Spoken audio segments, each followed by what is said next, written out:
გამარჯობა მეგობრებო, დღევანდელ ვიდეოში გვყავს 2011 წლის Nissan Juke და ეს კონკრეტული მანქანა მოგვაწოდა Carfest-მა, შეგიძლიათ ეს მოდელი შეიძინოთ, ლინკს ნახავთ კომენტარებში და ვიდეოს აღწერაში. ასევე შეგახსენებთ, რომ არხი აუცილებლად გამოიწეროთ, სულ 2 წამის საქმეა და რაც უფრო მეტი გამომწერი ეყოლება არხს, მით უფრო საინტერესო მანქანების გადაღება შევძლებთ. ამიტომაც გთხოვთ არ დაგავიწყეთ. ბევრი ფიქრობს, რომ ძალიან კარგად გამოიყურება, ეფექტურად, საყვარლად და ამაში მეც ვეთანხმები. როდესაც თბილისში დავინახე ეს მოდელი პირველად, თავიდანვე მომეწონა, თავიდანვე მოიგო ჩემი გული.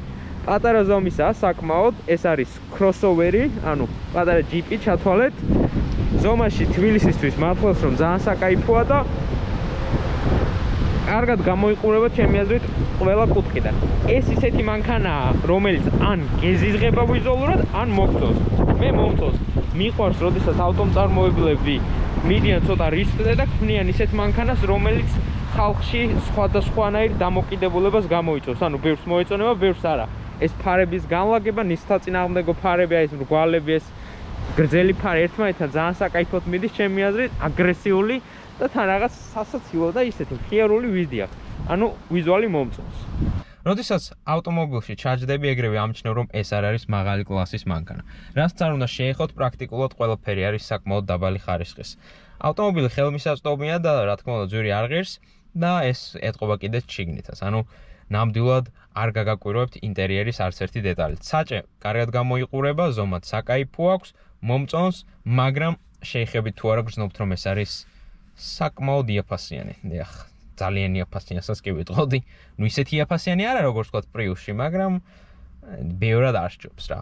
სხვა მხრივ სივრცე მძღოლისათვის საკაიფოა, ჯდომის პოზიცია კარგია, მაგრამ აი ძალიან ჩვეულებრივი გარემოა. აი აქაც შეიძლება იფიქრო, რომ ეს 2011 წლის კი არა, 2005 წლის მანქანაა, იმიტომ რომ აი ესეც ცოტა მოძველებულად მეჩვენე. მთლიანობაში ინტერიერის შესაძლოა თავისი კლასისათვის ნორმალური იყოს, მაგრამ მე პირადად მეჩვენება, რომ ცოტა ზედმეტად იაფასიანი და უხარისხო ნაწილებია მანქანის ინტერიერში. ახლა ვნახოთ უკან რა ხდება. კარი სახელური დამალულია, რათა მანქანას უკეთესი ვიზუალი ჰქონდეს და მოდი ვნახოთ რა ხდება უკან. ნუ, იმიტომ რომ სახურავი საკმაოდ დაბალია, თავი უნდა დაწიოთ, თორემ მიარტყავთ. ნუ შეგიძლიათ ნახოთ, რომ წინა სკამი არის ჩემს ზომაზე მორგებული და უკან ფეხები მაქვს უკვე მიბჯენილი. ანუ ჩემთვის არც ისე კომფორტულია. თუ თქვენ 1.80 და დაბალი ხართ, ალბათ არ შეგექმნებათ პრობლემა, მაგრამ თუ 1.80 და ზემოთ ხართ, უკვე უკან არც თუ ისე კომფორტულია ჯდომა. ასევე თავისთვისაც არ არის დიდი სივრცე, იმიტომ რომ ეს ჭერი ჩამოდის ნელ-ნელა ქვემოთ. ანუ უკან დიდად კომფორტული არ არის და ვთქვათ, დასრული ცოტა დიდი ადამიანისათვის ნამდვილად არ იქნება ეს სივრცე საკმარისი. მოდი ძრავზე ვთქვათ რამოდენიმე სიტყვა, 1 და 6 ტურბო ძრავი, 190 ცხენი, 240 ნიუტონ-მეტრი. ეს სიმძლავრე ქალაქის პირობებისათვის წესი საკმარისი უნდა იყოს, ამას ვნახავთ. გამძლეობას რაც შეეხება, ნორმალურია, ამ კომპონენტში დიდად არ გამოირჩევა. ნუ პირველი შთაბეჭდილებები ჩვენიერი G35-ია, კარგი ხმა აქვს ამ მანქანებს, ამას ვერ გავიქცევით ამ ფაქტს. პირველი შთაბეჭდილებები ახლა ამ მანქანაზე. ნუ ხილვადობა ფანტასტიკური, ყველაფერს ხედავ ძალიან კარგად, ყველანაირი პრობლემის გარეშე, წინათ კარგად ჩანს, გვერდითაც, სარკეებიც დიდი მაქვს. ერთადერთი უკან არის ცოტა რთული, რომ დაინახო რა ხდება, მაგრამ მანქანის ზომიდან გამომდინარე არ არის ამის მართვა რთული. რა არის საერთოდ? ვინ არის ეს ავტომობილი? ნუ ჯიპი არ არის თლად, წინა წამყვანია, ამიტომაც ნუ ჯიპს ვერ უწოდებდი, ეს არის crossover-ი. რაც ნიშნავს, რომ ჩათვალეთ, აი ჰეჩბექი უბრალოდ ცოტა აწეული რა. და ეს გაძლევს საშუალებას, რომ პატარა ბორდიურებზე, პატარა უგზოობაზე ავტომობილმა იაროს ნორმალურად. რა თქმა უნდა, თუ თქვენ ამ მანქანას დაუყენებთ, შედარებით კარგ საბურავებს, ვფიქრობ, არ ძამთარში და არც თოლში გაუჭირდება დიდად სიარული და პრინციპში ყველგან წახვალთ ამით უპრობლემოდ. ნუ თუ ძალიან გჭირდებათ 4-ვე წამყვანი, შეგიძლიათ ეს მოდელი შეიძინოთ 4-ვე წამყვანითაც, მე პირადად აუცილებლობას ვერ ვხედავ. იმიტომ რომ ამ მანქანის მუღამი ჩემი აზრით არის ასე თუ ისე სიმსუბუქე. 1350 კილოს იწონის. და როდესაც უკვე 4-ვე წამყვანს აირჩევ, ის უკვე ადის 1450 კილოზე, დაახლოებით, ანუ 100 კილო ემატება და ეს შესამჩნევი იქნება. ამიტომაც წინა წამყვანი ამ შემთხვევაში უკეთესი ვარიანტი მგონია. განაცემთა კოლოფს რაც შეეხება, ვარიატორი, რომელიც ნუ გამძლე დიდად ნამდვილად არ არის, არც კატასტროფაა, მაგრამ გამძლეობით ვერ დაიკვეხნის, ასე ვთქვათ, მაგრამ მოძრაობისას შვენიერია, ბუნებრივად იქცევა, კარგად იქცევა, არ მიშლის ნერვებს, ყველაფერს აკეთებს იდეალურად. საწვავის მოხმარება, ვიცი ეს ბევრს გაინტერესებთ, დაახლოებით 8-დან 9 ლიტრამდე, რაც ნორმალურია, არ არის ნამდვილად ცუდი. რაც შეეხება ძრავს, აი ცოტა მივაჭირეთ, შვენიერია, ნამდვილად იგრძნობა, რომ მანქანას აქვს საკმარისი სიმძლავრე, არავითარი დეფიციტი არ მექმნება მართვისას. საჭი არის, აი ნახეთ რა, ერთი თითით რო შეგიძლია, ასე ვთქვათ, მოატრიალო, რაც ჩემი აზრით ცოტა ზედმეტიცაა. ანუ ზედმეტად მსუბუქია საჭე, ვისურვებდი რომ ცოტა უფრო მოსპორტულო ყოფილიყო, მაგრამ ნუ არ არის. ამასთან ერთად, როდესაც უხვევ, საერთოდ ვერაფერს ვერ გრძნობ, რამდენი გაქვს მოჭიდება, საბურავები შენთან არავითარ კონტაქტში არ გამოდიან. უკვე რაც შემიძლია ვთქვა, რომ მომწონს ეს არის ძრავი, ნამდვილად მძლავრია, 1.6 ტურბო, 190 ცხენი, 240 ნიუტონ-მეტრი, 1300 კილო ავტომობილისთვის საკმარისზე მეტია. ქალაქში ამაზე მეტი არანაირად არ დაგჭირდება. даже ამის სიმძლავრესაც იშვიათად გამოიყენებთ. ანუ ნელი მანქანა არ არის, აი თქვა თუ მივაჭირე, საკაიფოდ მიდის, даже რაღაც მომენტებში ვგრძნობ, რომ წინა საბურავები უკვე ვეღარ ეჭიდებიან იდეალურად. ანუ მანქანა ნამდვილად მძლავრია თავისი წონისათვის, სიმძლავრეში შვენიერია. მანევრზე ცოტა იქით წავიდეთ, მოდით წყნეთის გზისკენ, იმიტომ რომ ქალაქში რაღაც ზედმეტი საცავი მგონია. და ვნახოთ იქ მანევრში როგორია. ნუ ვიცი რომ ეს ქალაქის მანქანა, ამიტომაც ქალაქშიც ვისაუბრებთ როგორ დადის და თან ცოტა მიხოვლმოხეულებზეც, იმიტომ რომ მანქანის ექსტერიერი ძალიან ისეთია დამაინტრიგებელი. თითქოს გონია რომ ეს არის ძალიან სწრაფი მანქანა, მაგრამ რეალურად ნახავთ რა შეუძლია. ასევე გვაქვს ტიპტრონიკი და ნუ ეხა ვარიატორია, ამიტომაც რა თქმა უნდა ეს ცოტა თავის მოტყუებაა, მაგრამ ნუ რო გადმორთავთ, აი მესამე, ვთქვათ მეორეში დააგდო მანქანამ, ნუ მანქანამ რა მე პირველში თავისით ჩააგდო მაინც, კაი, აჰა, მეორე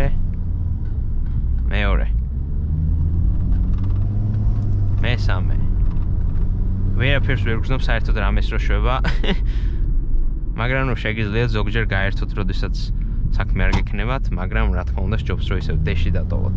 როდესაც მოძრავ, რაღაც ხმები მესმის სალონიდან, ანუ ეტყობა რომ მანქანა არ არის ძალიან კარგად აწყობილი. ნუ ეს არა, რა თქმა უნდა, არც Mercedes-ი, არც BMW-ი, არც Lexus-ი და აი უკვე წლები როდესაც გადის, მცირე ხმები არის. ნუ შემაწუხებელი არაა ნამდვილად, მაგრამ არც სასიამოვნოა.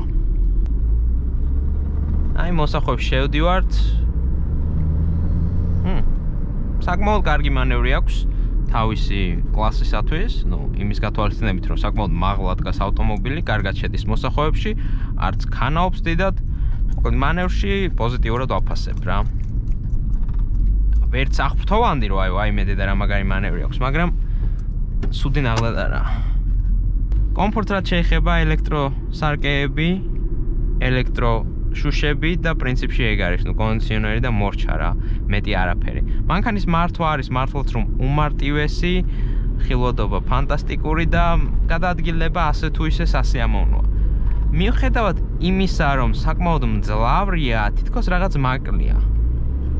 აი მივაჭერე, ნახეთ, შვენივრად მიდის. ტურბოს ხმაც მესმით, საკმაოდ სასიამოვნოა, ვარიატორი როგორც იციან ხოლმე ისეთ ხმას გამოსცემენ და ავტობუსი მომყვება, აი მე კაცო. მწვანე ავტობუსმა ხوار უნდა გაგვასწროს ტეხავს. უკვე როდესაც გზა ცოტა ფუჭდება, მანქანა გაგრძნობინებთ რომ ეს არ არის მაღალი კლასის ავტომობილი, რომელსაც გააჩნია ვთქვათ, ასევე მაღალი კლასის დაკიდების სისტემა. ანუ დიახ, ასე თუ ისე კომფორტულია, მაგრამ როცა გზა ფუჭდება, იგრძნობა რომ დიდი ვერაფერი კომფორტის თვალსაზრისითაც. აქ არ ვიცი ლიმიტი არის თუ არა, ამიტომაც ძალიან არ მინდა რომ მივაჭირო. აი ბოლომდე მივაჭირე.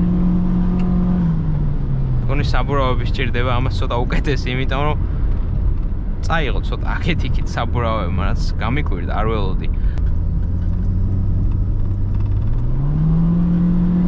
ბოლომდე რომ მიაჭერთ, გებრძვიან კიდეც დაჟე საბურავები, ანუ სიმძლავრე მანქანას ნამდვილად საკაიფო. შეიძლება უკეთესი საბურავები სჭირდება ამ მანქანას და ამიტომ ასე ვთქვათ, სრიალებს ცხვირი, მაგრამ ნუ ფაქტია რომ მანქანის სიმძლავრე აღემატება მოჭიდებას, როდესაც ბოლომდე მიაჭერთ. მანევრში როგორც გითხარით, საკმაოდ კარგია. სიმძლავრის მხრივ შვენიერია, დარწმუნებული ვარ ბევრი იტყვის, რომ აზმაურა სწრაფი მანქანა, სიმძლავრი ნამდვილად არაკლია. ხილვადობა ძალიან კარგია და სამართავად ნამდვილად სასიამოვნოა. Audi A4 გადავიღე ცოტა ხნის წინ და ის, რა თქმა უნდა, ჩემთვის სულ სხვა დონეა და მართვის სიამოვნება იქ ბევრად მაღალი იყო, მაგრამ ამათი შედარება არც კი შეიძლება, იმიტომ რომ სულ სხვადასხვა კატეგორია ყიდულობს ერთს და სხვა კატეგორია მეორეს. მაგრამ აი ნახეთ. კაია, მივაჭირეთ. შვენივრად შედის. უნდა გვახსოვდეს, რომ ეს ჯიპია, მაგრამ დადეს როგორც ჩვეულებრივი მანქანა რა. ჩემთვის მაინც ჯიპია, როდესაც პასატკა მაღლა აწეული, ასე თუ ისე ჯიპია რა. თუ გინდათ პარკეტნი ჯიპი უწოდეთ, თუ გინდათ ქალაქის, მაინც ჯიპი გამოდის, ჩემი მოგრძელებული აზრით. ტურბოს ხმა რომ მესმის სასიამოვნოა და აი G-Class მივყვებით, რა თქმა უნდა, G-Class-ი მოსახვეებში საშინელებაა, ამიტომაც როგორც ჩანს, ვერ მიდის სწრაფად. სწორგზაზე მიაჭერს, მაგრამ აი მოსახვეებში უჭერს ახლა. აი ესე ჩვენს წინ იყო, მაგრამ დავეწიათ უპრობლემოდ. ქალაქში რა მანქანებსაც ხედავთ, უმეტესობაზე სწრაფი ხართ რა ამ მანქანით.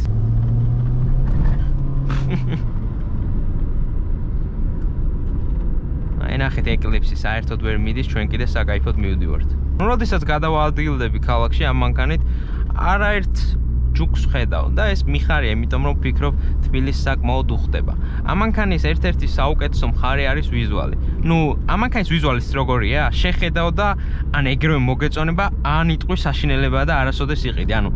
დარწმუნებული ვარ კომენტარებში ბევრი დაწერთ, რომ ფურას გავს, ბაყაყი, ასე შემდეგ, ან დაწერთ, ვარა მაგარია, როგორ ეფექტური, როგორ საინტერესო.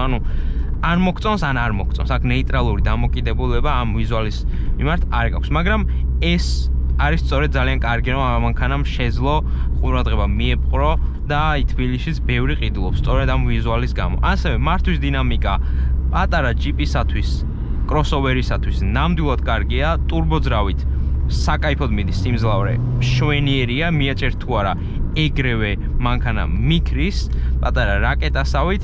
რა თქმა უნდა, ეს სპორტული ავტომობილი არ არის, მაგრამ როდესაც მოძრაობ, დეფიციტი სიმძლავრის პრაქტიკულად არასოდეს არ გაქვს. ამიტომაც ნამდვილად სწრაფი მანქანაა ქალაქის პირობებისათვის.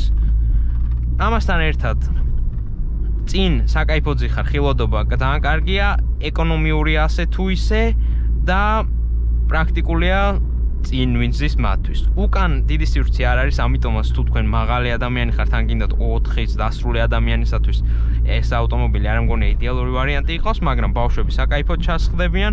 გამძლეობა ნორმალურია, ამ თვალსაზრისით არ გამოირჩევა, ვერ ვიტყვი რომ ეს არის გამძლე მანქანა, მაგრამ არც კატასტროფა არა. ამიტომაც გამძლეობაში ვიტყოდი რომ ნორმალურია.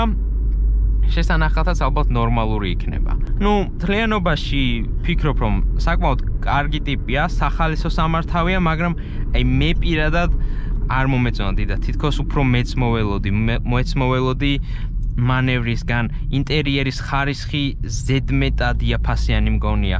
ვფიქრობ, რომ შეეძლოთ საჭე მაინც გაეკეთებინათ, შედარებით უფრო ხარისხიანი. ამას ყველაზე ხშირად ვეხები და ეს საჭეც კი მიუხედავად იმისა, რომ ვიზუალურად კარგია, ხარისხი ზედმეტად დაბალი მგონია.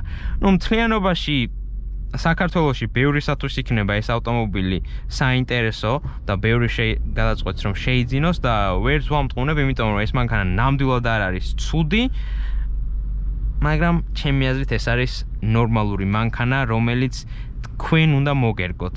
მე ვერ მოვირგე, მე არ მომეწონა დიდად და გულწრფელად რომ გითხრათ, ეს არ არის მანქანა, რომლის ყიდვაზეც მე ოდესმე ვიფიქრებდი. ეს იყო დღეისათვის სულ. იმედია მოგეწონათ ვიდეო და აბა მაგრად.